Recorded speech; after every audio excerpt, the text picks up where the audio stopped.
juste dans ma tête, ou toi aussi, c'est dans la tienne.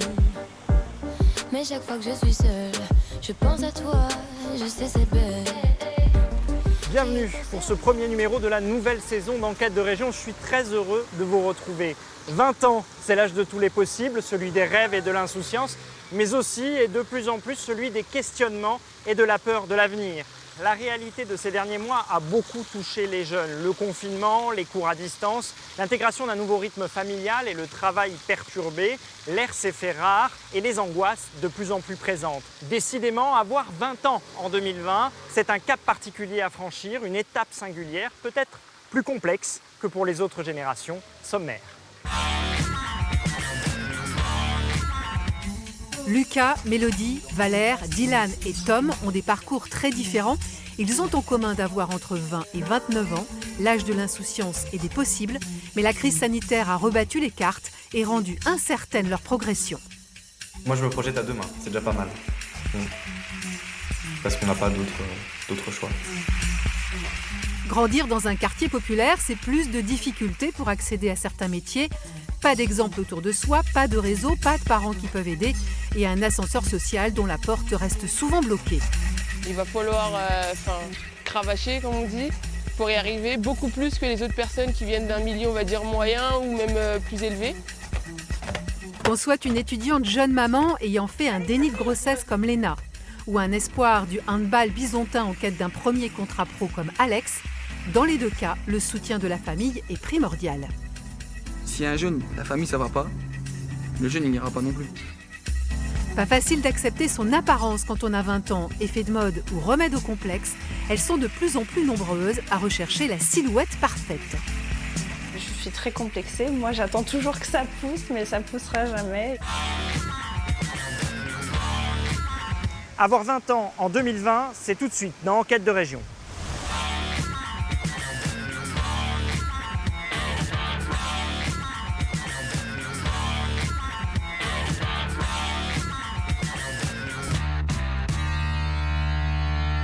En 2020, on leur a demandé l'impensable, ne plus sortir de chez eux. Les jeunes ont renoncé à leur vie libre et joyeuse. Ils sont aujourd'hui les premiers touchés par la crise économique qui a suivi la crise sanitaire.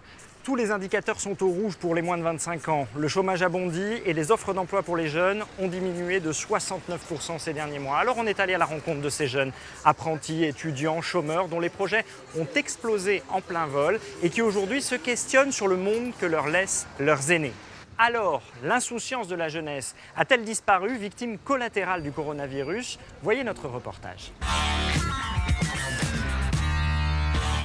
On n'a pas tous les jours 20 ans, ça nous arrive une fois seulement. Ce jour-là passe hélas trop vite, c'est pourquoi faut qu'on en profite. Si le patron nous fait les gros yeux, on dira faut bien rire un peu. Tant pis si vous n'êtes pas content, on n'a pas tous les jours 20 ans.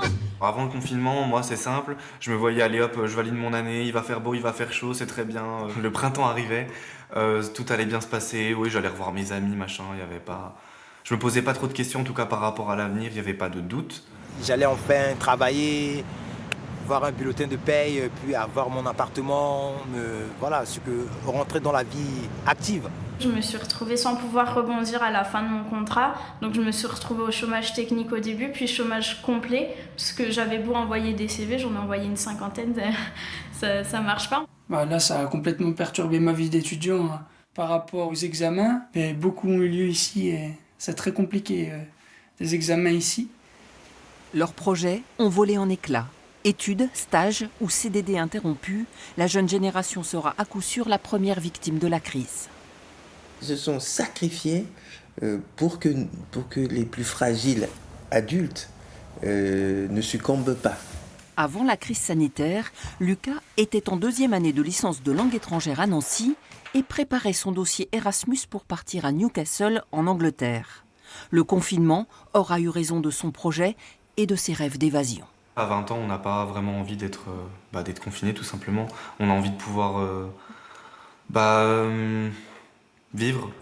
Seule, dans son appartement tout à coup silencieux, Mélodie, elle aussi, a vu sa vie basculer. En fin de contrat d'insertion, elle avait déjà anticipé pour retrouver un emploi, elle qui ne supporte pas l'imprévu et le désordre. La mélodie d'après-confinement, c'est une mélodie avec beaucoup de projets, je pense, et de volonté d'avenir. C'est une mélodie qui a compris certaines choses et qui veut pas du tout se laisser faire, en fait, qui a du mordant. Donc oui, elle a découvert que la vie était encore moins facile que ce qu'elle pensait. Déjà qu'elle pensait que c'était pas facile du tout. La claque, je l'ai ressentie vraiment comme un réveil, dans un sens. Se rendre compte que rien n'est garanti et que le monde reste instable malgré tout. Je veux dire, il suffit qu'il y ait un virus, un coronavirus, et puis tout de suite, toutes nos certitudes sont balayées. C'est assez dingue. Et pourtant, ils ne se sont pas révoltés à l'idée de tirer un trait sur leur projet d'avenir, eux que les adultes accusent pourtant régulièrement de bien des maux de notre société. Moi, je suis particulièrement pas d'accord avec le fait qu'ils soient régulièrement des boucs émissaires. C'est des casseurs. Alors qu'ils se soucient, c'est comme si les choses se sont renversées, et ça, c'est dangereux.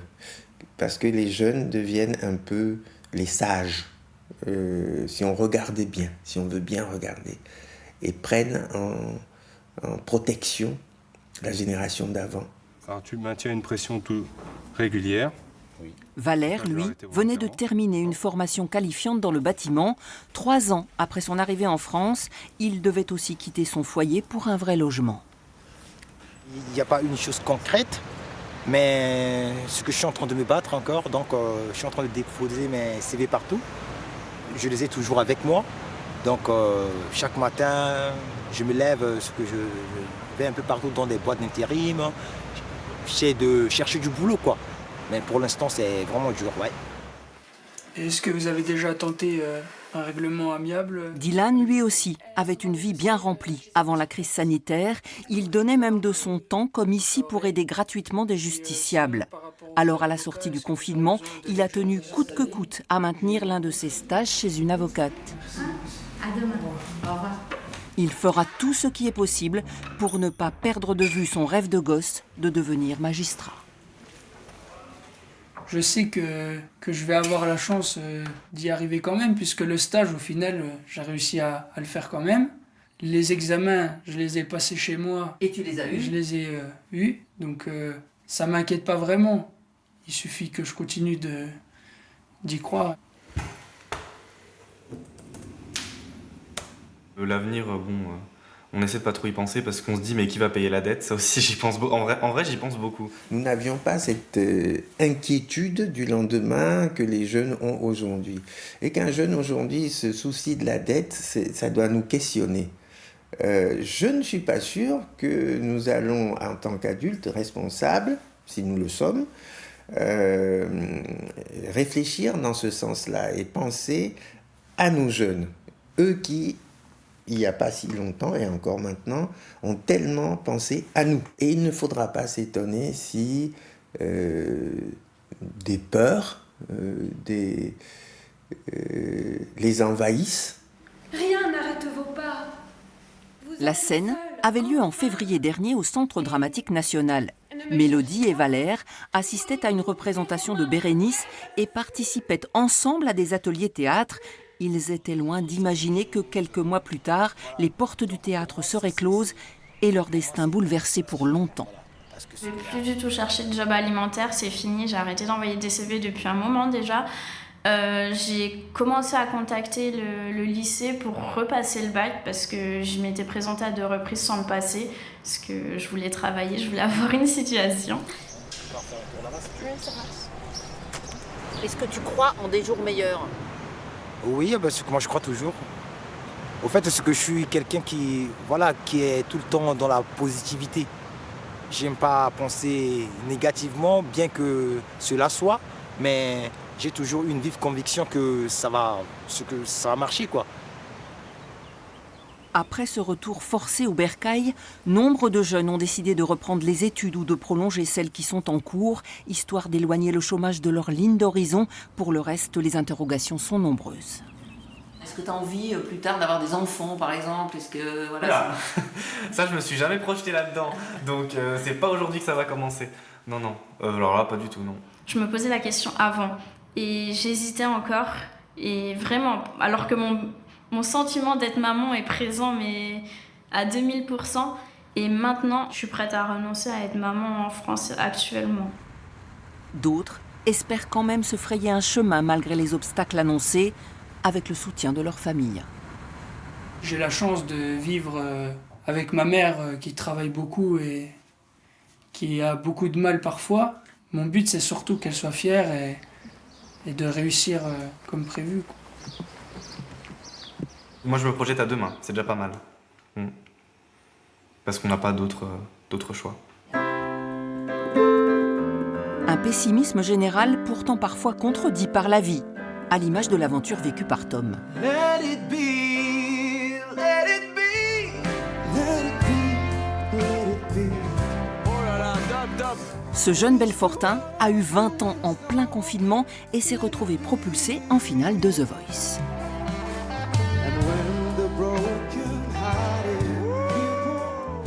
T'as pris un joli virage là. Moi j'ai pris un beau virage parce que voilà tout se passe bien pour moi là pour l'instant. Alors qu'il hésitait sur les chemins à prendre, son avenir s'est soudain éclairci. Je pars du principe que je suis jeune et que tout peut changer, tout peut s'améliorer, on peut. Voilà, j'ai encore le temps. J'ai hâte de voir ce que ça va donner pour plus tard, quoi.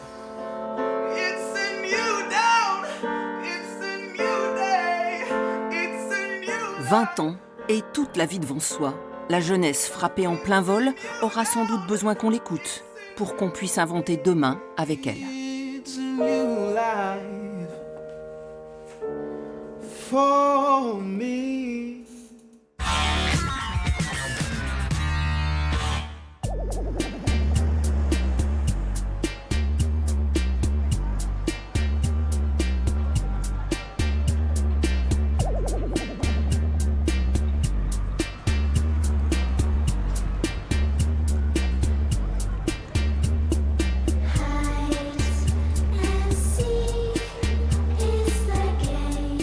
Nathalie Cartier, vous êtes maître de conférence à l'Université de Bourgogne-Franche-Comté, maître de conférence en psychologie, spécialiste de la jeunesse dont on parle dans cette émission. Je vous ai emmené ici, place du Théâtre à Dijon, un bar fréquenté habituellement par les jeunes, justement pour parler d'eux un petit peu. On sort d'une période très complexe. Est-ce que vous pouvez nous dire si ça a été plus complexe pour les jeunes que pour les autres de vivre cette période de confinement et de crise sanitaire ? Alors, répondre à cette question, ce n'est pas évident, parce qu'on n'a pas assez de recul encore. On peut juste, disons, émettre des hypothèses par rapport aux connaissances que l'on a sur les adolescents. Il faut d'une certaine façon mettre en regard cette situation de confinement avec ce que représente la transition adolescente. On parle souvent de la période adolescente, les chercheurs parlent de transition.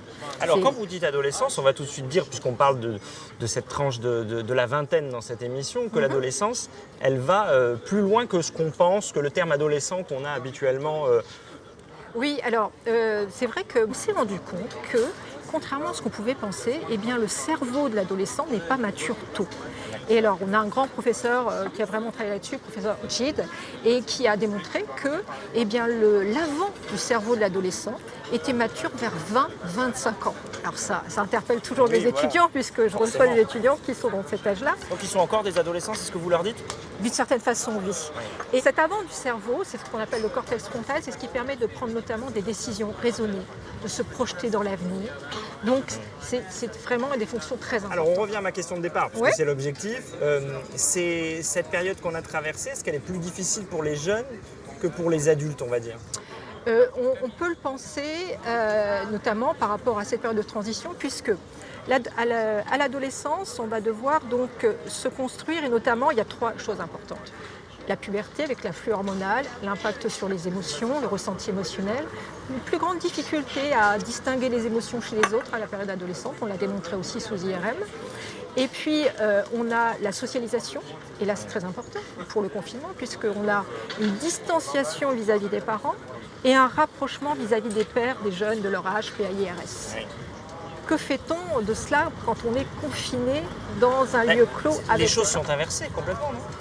Alors, je dirais pas inversé, mais en tout cas très compliqué, puisque ça pose la question, ça n'y répond pas forcément, mais ça pose la question suivante, peut-on avoir une distanciation psychique quand on a une proximité physique? C'est ça la question que ça pose. On peut supposer qu'avec les nouvelles technologies, ils ont pu au moins garder des liens avec les amis et au moins psychiquement peut-être être aidés dans la distanciation avec les parents. Alors qu'avant cette période-là, on pensait que les jeunes faisaient un usage parfois excessif des nouvelles technologies et des réseaux sociaux. C'est peut-être ce qui les a sauvés, vous me dites? Alors, je n'irai pas jusque-là, mais je dirais que la société en général a eu une certaine chance d'avoir les nouvelles technologies pendant ce confinement. Qu'aurait été ce confinement sans les nouvelles technologies? Ça nous a aidés pour les adultes, pour le travail, ça a aidé aussi les adolescents pour garder du lien, puisque, en fait, d'une certaine façon, ce qui est important pour l'être humain, ce n'est pas tant la réalité physique des choses, mais nos pensées. Comment on gère le monde qui nous entoure dans nos pensées. Et on peut très bien être dans 20 mètres carrés et s'évader mentalement. Encore faut-il qu'on ait appris à avoir cette capacité, avoir justement appris à être un retour sur soi, à essayer de se poser des questions, à s'interroger. Est-ce qu'il y a du positif dans la période qu'on vient de vivre pour les jeunes? C'est-à-dire confinement, crise sanitaire, une espèce d'angoisse de l'avenir, d'incertitude, de savoir quand c'est qu'on est déconfiné, quand c'est qu'on risque d'être confiné, quand c'est qu'on met le masque, quand c'est qu'on l'enlève, etc. Il y a un auteur que j'aime bien qui s'appelle Bronfenbrenner et qui dit toujours « Nous n'avons pas toutes les réponses, mais nous savons nous poser les bonnes questions ».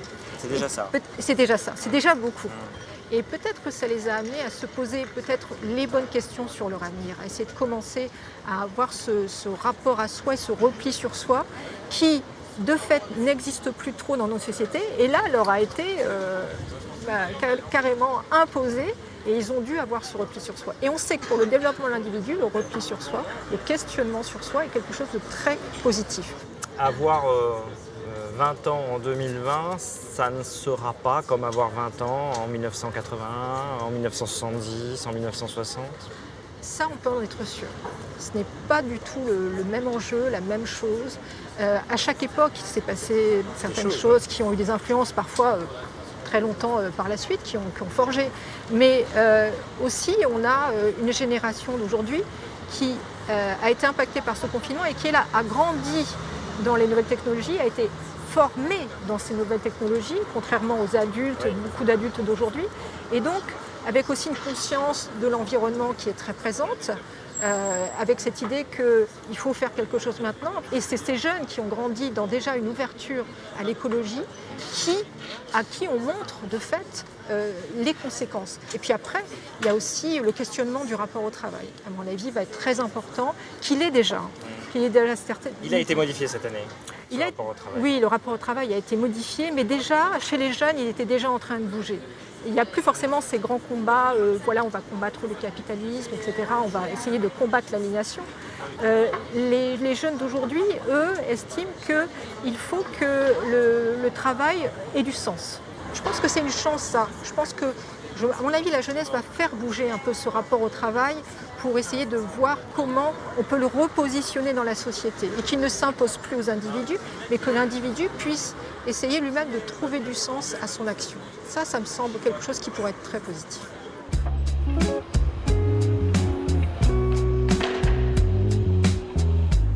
Alors ces jeunes qui ont vu leur projet chamboulé en 2020 et qui ont désormais peur de l'avenir, peuvent-ils compter sur le fameux ascenseur social pas si sûr? En France, il faut 6 générations, soit 180 ans, aux descendants d'une famille défavorisée pour atteindre le revenu moyen. C'est légèrement mieux que la Hongrie, dernier de la classe de l'OCDE, et moins bien que les États-Unis, pays pourtant réputé pour ses inégalités. L'égalité des chances, c'était justement l'une des revendications du mouvement des Gilets jaunes et pour cause. Médecins, avocats, ingénieurs, architectes, ces métiers prestigieux sont-ils accessibles à tous? Est-ce plus difficile d'y arriver lorsque nos parents ne sont pas de ces milieux? On a voulu savoir si l'ascenseur social fonctionnait ou s'il était toujours désespérément en panne. Voyez notre enquête.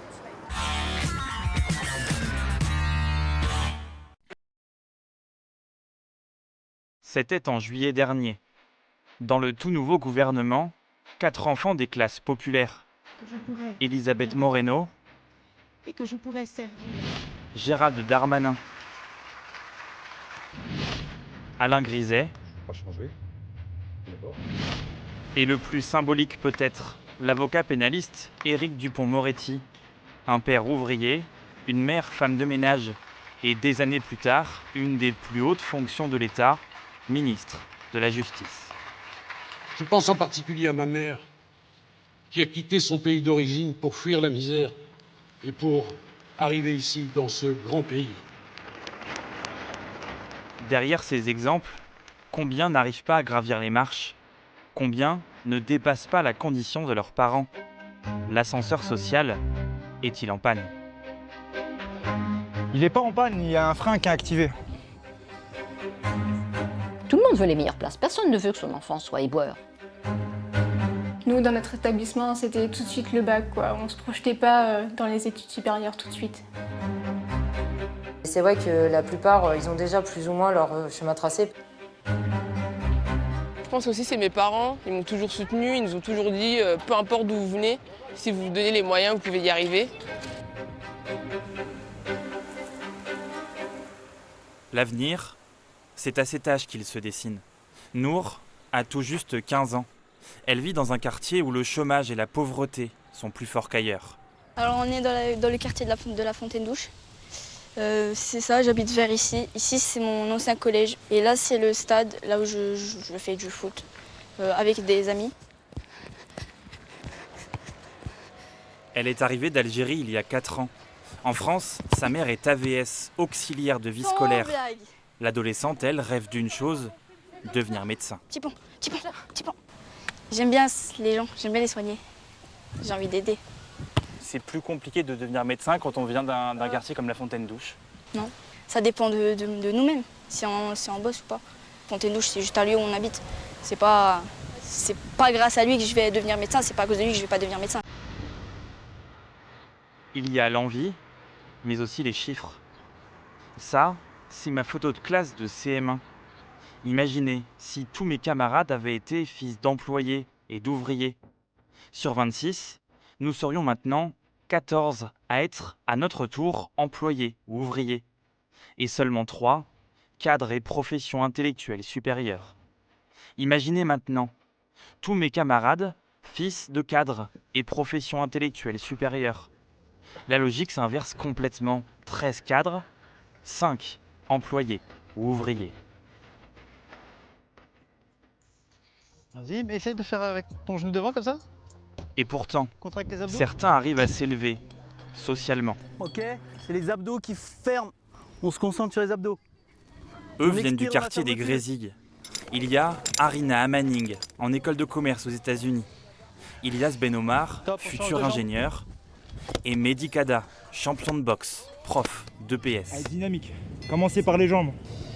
Tous ont réussi, mais tous au quotidien constatent des inégalités. Des petits, on nous met un peu dans nos têtes que on est de la classe sociale un peu plus basse, donc il va falloir cravacher, comme on dit, pour y arriver beaucoup plus que les autres personnes qui viennent d'un milieu, on va dire, moyen ou même plus élevé. Parce qu'on aura moins les moyens et puis même, on va dire, à l'école, on va tout de suite être catégorisé. On inspire, on souffle pas. Moi, ma soeur, elle est partie à Carnot. Elle est partie en médecine. Elle a été obligée de travailler 2, 3, 4 fois plus. Elle a sacrifié sa vie pour avoir son doctorat et je voyais bien quand j'allais la récupérer devant le lycée des fois, je voyais bien qu'il y avait que des blancs, voilà, des bourgeois, voilà, sans haine envers eux. Hein, ils sont là parce qu'ils ont mérité d'être là aussi. Mais n'empêche que je voyais pas beaucoup de diversité, quoi. Super.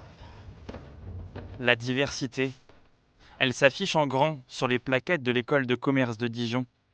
Mais est-elle vraiment présente? Ce jour-là, des étudiants font visiter le campus à des candidates. Vous avez juste à passer votre carte là. Le lounge, donc ça c'est vraiment le gros lieu de vie de l'école. Côté en fait finance et marché. Donc là on a des postes que tu pourrais retrouver après dans ton futur milieu professionnel, à la plus haute aussi de Wall Street. Le match rugby étudiant alumni. Donc ça c'est vraiment quelque chose qui est important à BSB, la culture un peu du rugby.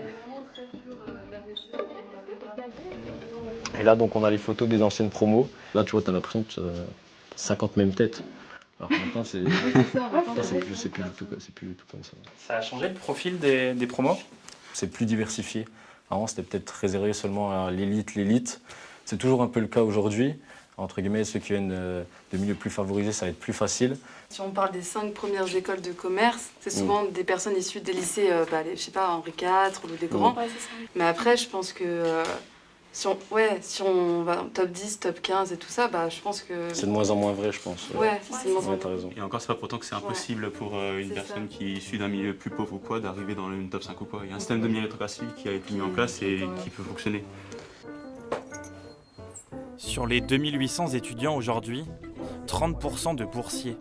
Un réel progrès selon le directeur, même s'il est conscient que dans son école, la diversité sociale n'est pas parfaite.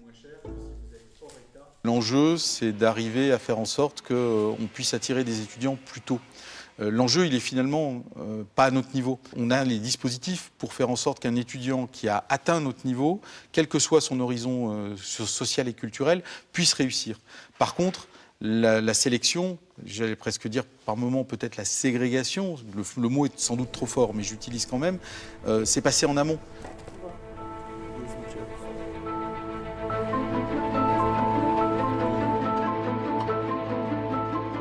Très loin de ces écoles, très loin des barres d'immeubles. Bienvenue à Retoul, un hameau d'une dizaine d'habitants en plein cœur du Morvan. C'est là où a grandi Émilie, 19 ans. Voilà mon bureau où je travaille, un petit planning pour s'organiser pendant l'été. Là c'est des cours de chimie, donc bon, des petites révisions, on se fait des fiches, on s'organise. L'an dernier, changement complet, avec un départ à Dijon pour une classe prépa. Au début c'était compliqué, parce que on vient pas du même monde un peu. Par exemple, j'ai une amie qui faisait des DS de 4 heures pour s'entraîner, les profs leur parlaient souvent de la prépa. Ils leur expliquaient comment ça allait se passer. Ils allaient en dehors du programme. Toi, c'était pas le cas? Pas du tout, non. Franchement, j'ai fait partie des élèves qui ont pris une grande claque quand on arrivait en prépa, quoi. Mais... Ça t'es parti à quelle heure? J'étais, je sais pas, avant midi. Midi, ouais, t'étais rentrée. Ouais, donc t'es rentrée à 4h30, pardon. J'étais en ça va, c'est... Transport, logement, distance avec la famille. En zone rurale aussi, les jeunes ont parfois des difficultés pour accéder aux études supérieures. On n'a pas d'aide, donc c'est vrai que c'est... Sachant qu'elles sont à 3 du même âge en études, donc c'est 3 fois plus à sortir. À quelques kilomètres, l'Orme et ses 1300 habitants. Et donc toi, tu voudrais partir plus loin que chez nous ou... Oh non. Toi, tu veux rester dans le Morvan? Je crois qu'à un moment, il y en a... Au centre social, Émilie Garcia épaule des jeunes toute l'année. Ce matin-là, il parle à venir. Tu sais dans quelle école tu vas aller plus tard ou pas du tout? Après le lycée? J'en connais, mais je sais pas laquelle je vais choisir. Kylian? L'année prochaine, je vais en faculté d'histoire pour passer un master d'enseignement pour enseigner dans les collèges et lycées. Au quotidien, l'animatrice est confrontée aux problèmes de ces territoires. Manque d'ambition, dévalorisation d'eux-mêmes, plafond de verre. Des enfants qui nous disent qu'ils veulent être médecins ou faire un métier qu'on ne peut pas trouver ici et qu'on peut trouver qu'en ville, c'est très rare. Ils n'ont pas encore cette optique de l'au-delà du Morvan.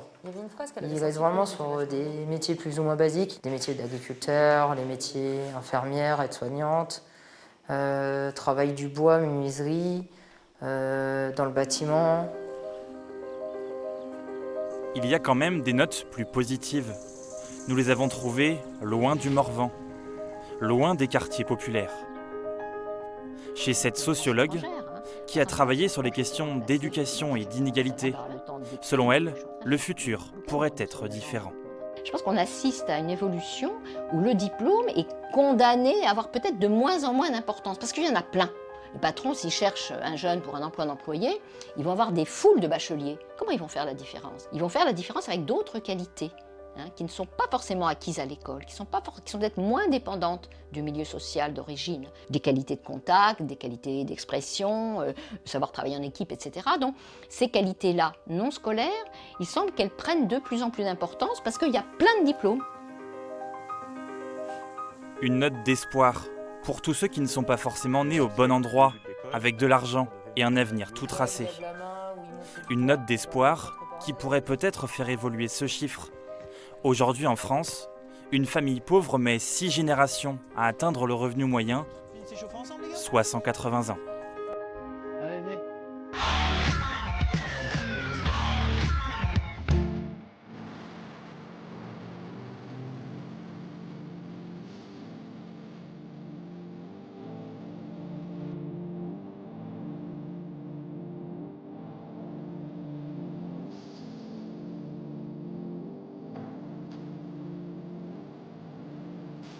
On part maintenant à la rencontre de Léna et Alex. Tous les opposent ou presque à l'âge où l'insouciance prédomine.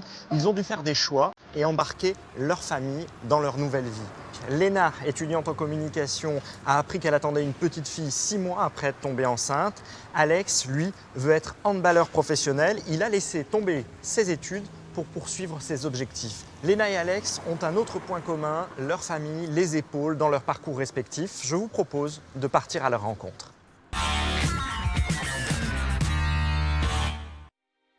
Alors j'ai une question à vous poser.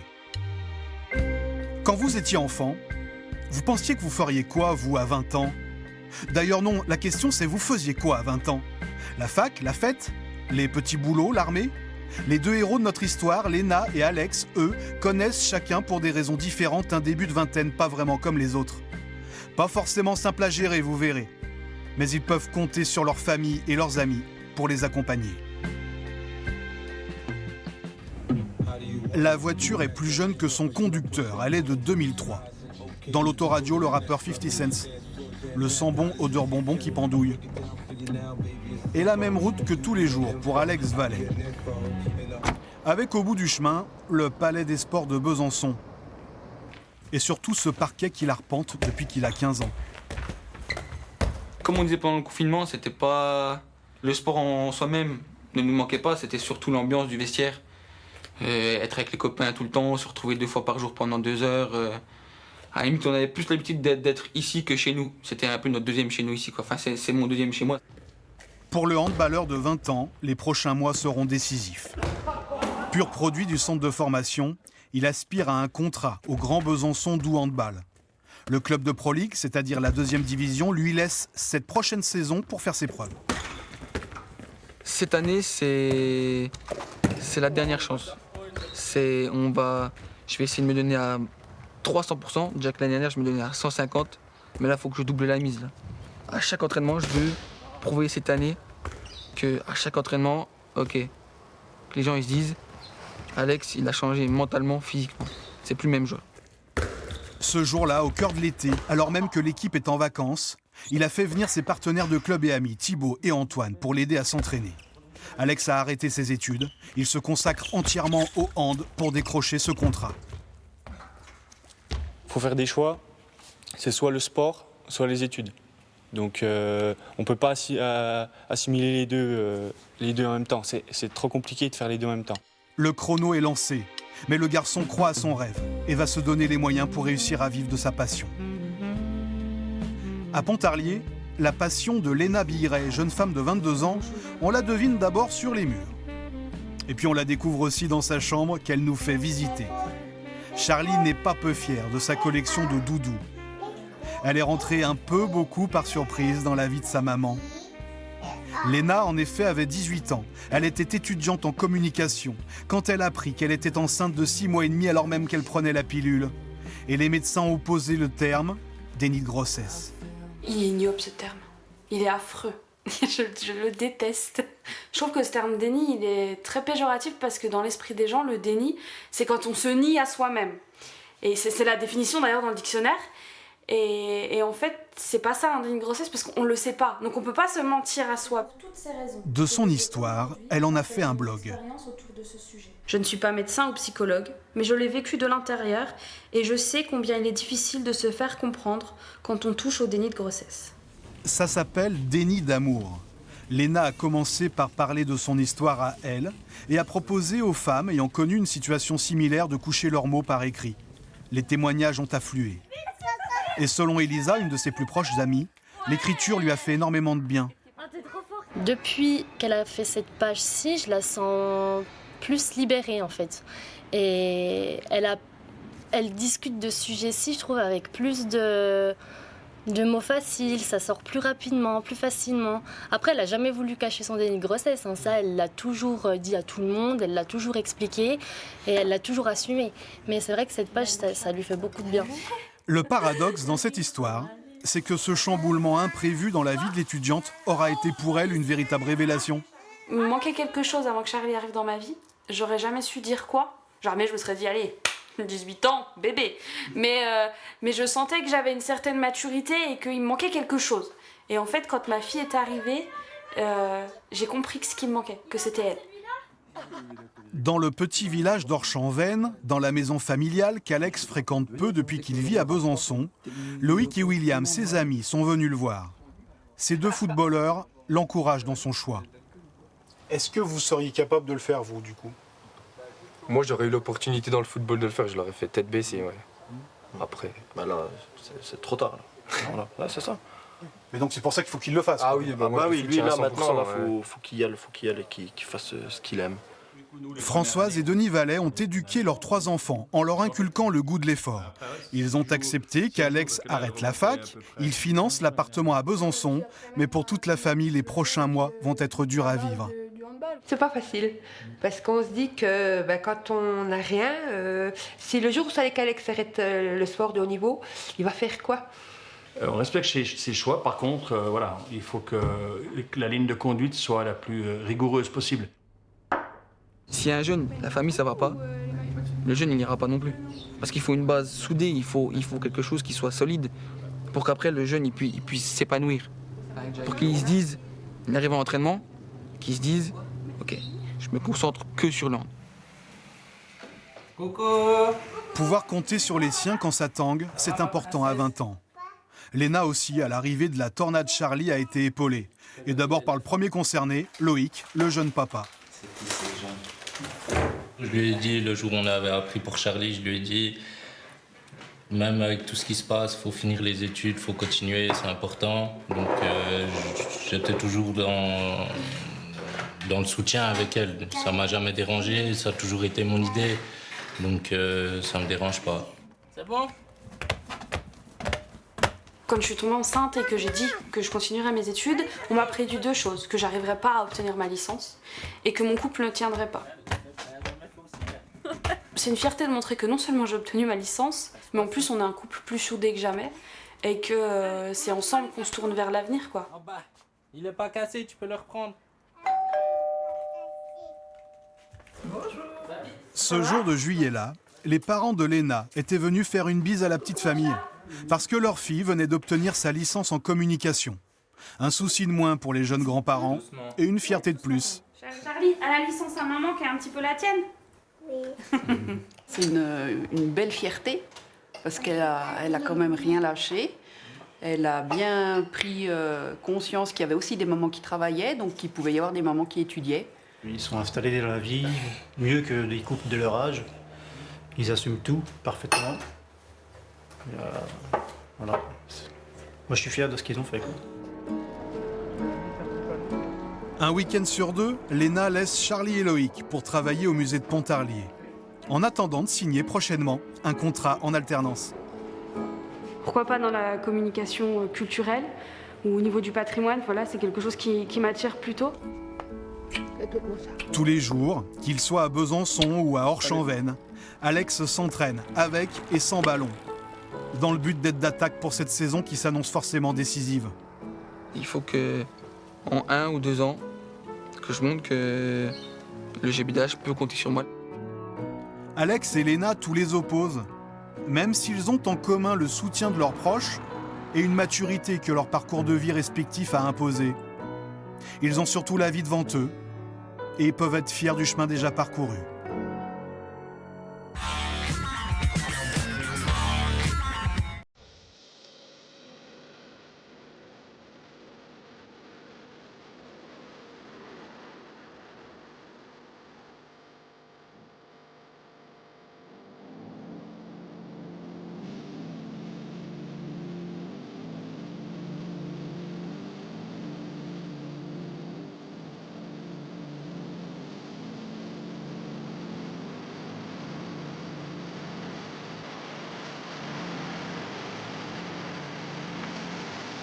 Sonia, vous êtes sexologue et psychologue ici à Dijon. Si je viens vous rencontrer, c'est parce que la sexualité, c'est une part non négligeable de notre vie, évidemment. Et quand on parle des jeunes, c'est aussi très important. Est-ce que la sexualité des jeunes qui ont 20 ans en 2020 est très différente de leurs aînés qui ont eu 20 ans dans les années 70, 80, 90 ? Elle n'est pas très différente, elle est différente.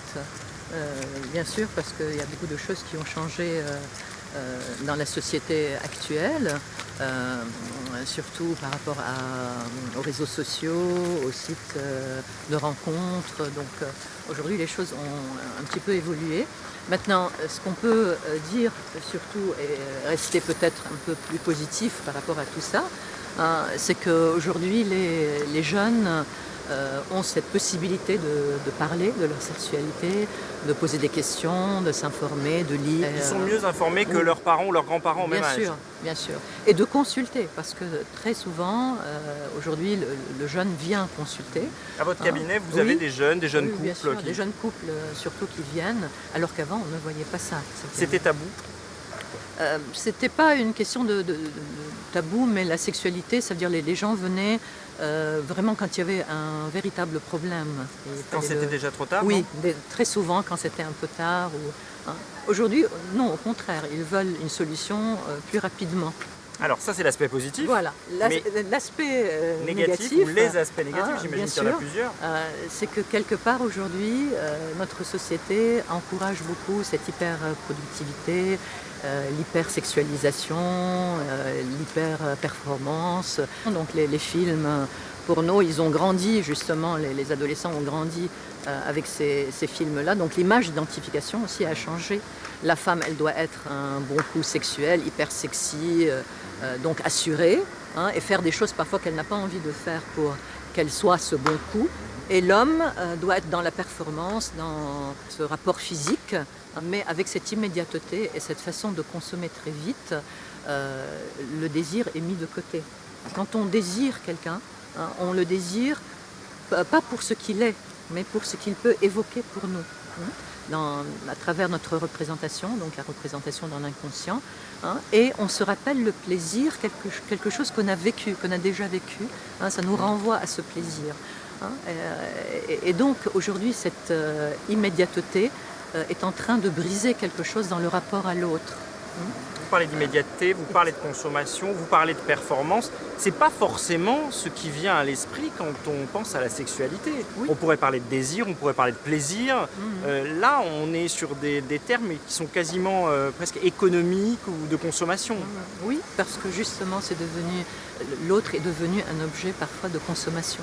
Bien sûr, chacun est libre de vivre sa sexualité comme il a envie, mais aujourd'hui, ce lien à l'autre est en train de changer. On ne répare plus. On se sépare très vite et on est à la recherche de quelqu'un d'autre qui va pouvoir combler ce manque. Et puis, il y a cette pluralité du choix. Quand on fait en 2 clics, on a vraiment une rencontre. Vous voulez dire par exemple sur une application très connue sur nos téléphones portables, par exemple? Voilà. Donc, on peut choisir, on a des visages qui apparaissent et alors là, on se perd dans le choix.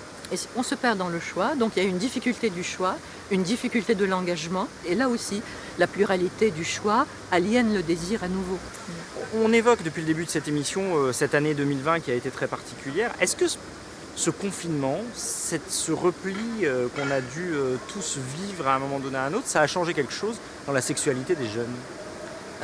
Je pense qu'à ce moment-là, c'est devenu un peu plus virtuel aussi, c'est-à-dire ne pouvant pas se rencontrer. Peut-être heureusement à ce moment-là qu'il y avait les réseaux sociaux et Internet et tout ça pour garder ce lien. C'est quelque chose qui existe dans la société, hein, plaisir virtuel par moment, et là il aurait été en quelque sorte comme accentué par le phénomène. Oui, je pense que ça a été accentué par le phénomène du confinement. Maintenant c'est beaucoup plus sécurisé aussi parce que le confinement a permis aussi d'être dans ce cocon. Et donc, je pense que les jeunes se sont trouvés plus sécurisés aussi d'être dans ce virtuel-là. Et du coup, le déconfinement a eu aussi un impact, on imagine. Oui, bien sûr. Moi, j'ai trouvé dans les consultations que les gens étaient plus angoissés du déconfinement que du confinement, finalement. Y compris dans la sexualité. Oui, y compris dans la sexualité. Il y a des personnes qui n'ont pas eu de relations sexuelles durant le confinement par peur. Justement, ça veut dire même s'ils étaient en couple, mais ils ont eu peur. Ils ont gardé leur distance sociale, y compris dans un couple. Voilà. Et ça, c'est triste quand même.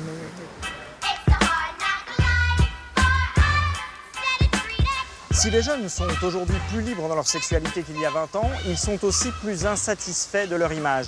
Un problème très présent au sortir de l'adolescence.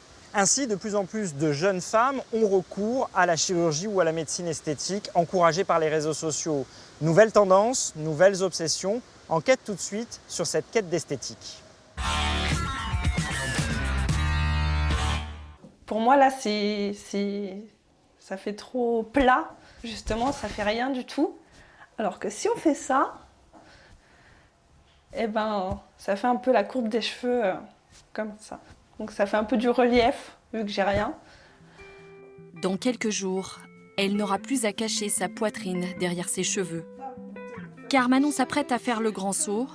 La jeune fille de 22 ans a décidé de se faire poser des prothèses mammaires. J'ai toujours été complexée de ma poitrine, depuis toute petite en fait. Et quand je voyais mes copines qui grandissaient, ma grande sœur qui grandissait, leur corps est changé, mais pas moi en fait. Et du coup, depuis toujours, je suis très complexée. Moi, j'attends toujours que ça pousse, mais ça poussera jamais. Une obsession depuis son adolescence. Alors Manon a opté pour une solution radicale, la chirurgie esthétique. L'intervention va lui coûter 5 000 €, le prix à payer pour entamer une nouvelle vie. Quand j'ai été chez le chirurgien pendant les consultations avant l'opération, là, il m'a fait essayer les prothèses et je me suis sentie super bien. Je suis sortie du rendez-vous, j'ai pleuré tellement je me suis dit mais c'est génial. Je vais devenir une femme après l'opération, je suis persuadée. Je vais me sentir femme et je vais être heureuse et comme ça. Comme les autres en fait, je me dis je serai comme tout le monde. Comme Manon, elles sont des dizaines de milliers à passer entre les mains d'un chirurgien esthétique. Elles ont les seins trop petits, la bouche trop fine ou le nez pas assez droit, mais ça n'est pas un problème. Un coup de bistouri, et puis s'en va. Je crois que maintenant, quand on a quelque chose qui ne nous satisfait pas, on veut le passage à l'acte pour obtenir le résultat qu'on souhaite. Et surtout, maintenant, ça s'est démocratisé. Avant, il y avait vraiment une toute petite élite qui avait accès à la chirurgie esthétique. Aujourd'hui, toutes les patientes peuvent quasiment avoir accès à la chirurgie esthétique. Et elles sont de plus en plus jeunes à sauter le pas. Une nouvelle quête d'esthétique chez les moins de 25 ans.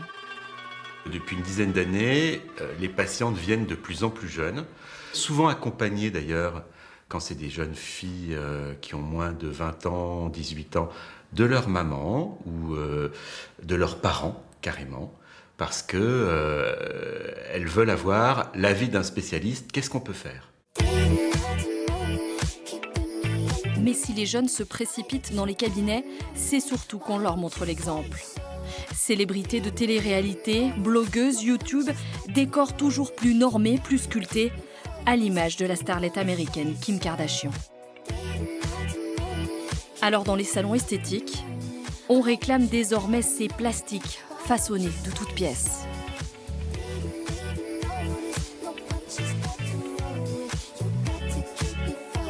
Voilà, je veux des sourcils comme ça, voilà, je veux des ongles comme ça. C'est vraiment... on voit ça maintenant de plus en plus.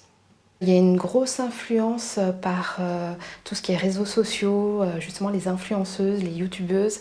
Les jeunes femmes s'identifient beaucoup à ces personnes-là. Et du coup, elles manquent un petit peu je trouve, d'imagination pour s'affirmer elles-mêmes, et elles veulent plutôt ressembler à des femmes qu'elles voient sur les réseaux sociaux. Comme Imen, 22 ans. Une artiste chanteuse qui communique avec ses fans sur Instagram. L'influenceuse se met en scène en postant des photos, une belle vitrine où les retouches sont assumées et les défauts physiques parfois dissimulés. J'aime beaucoup poster des photos, j'aime beaucoup partager des vidéos artistiques, que ce soit pour le chant, la danse. Je réalise un peu l'impact que peut avoir les photos un peu retouchées sur les autres, mais il faut toujours garder à l'esprit que les réseaux sociaux, ça reste quand même quelque chose d'assez virtuel. Ça veut dire que c'est pas comparable à une rencontre physique où là, on pourra pas mettre un filtre sur sa tête, on pourra pas régler le contraste, la luminosité. Pour ce sociologue, auteur du livre Génération 3.0, avec la montée en puissance des réseaux sociaux, les jeunes femmes seraient victimes de cette course folle au diktat de la beauté. C'est une génération qui est massivement connectée, c'est une génération assistée par ordinateur et numériquement augmentée. Et je pense qu'il faut être très fort et très indépendant et avoir beaucoup de discernement pour ne pas succomber à cette tyrannie de certaines représentations du corps. Au royaume de l'image, il semblerait donc que de nouveaux canons de beauté émergent. Des cambrures plus marquées, des fesses plus généreuses, des lèvres charnues. Des critères physiques qui ne font pourtant pas l'unanimité. Moi, je trouve pas ça beau. Entre nous, je trouve pas ça beau. C'est trop refait. Non, j'aime pas. Oh non, j'aime pas trop. Je préfère le naturel. C'est pas des filles que je prendrais, quoi. C'est trop... Je sais pas comment expliquer, mais je trouve que c'est trop voyant. D'un côté, ça me plaît, mais c'est pas ce qui m'attire le plus chez une fille. Stop au complexe ou effet de mode, reste qu'elles sont de plus en plus nombreuses à rechercher la silhouette parfaite. Aujourd'hui en France, près de 9 femmes sur 10 affirment qu'elles aimeraient changer une partie de leur corps si elles le pouvaient.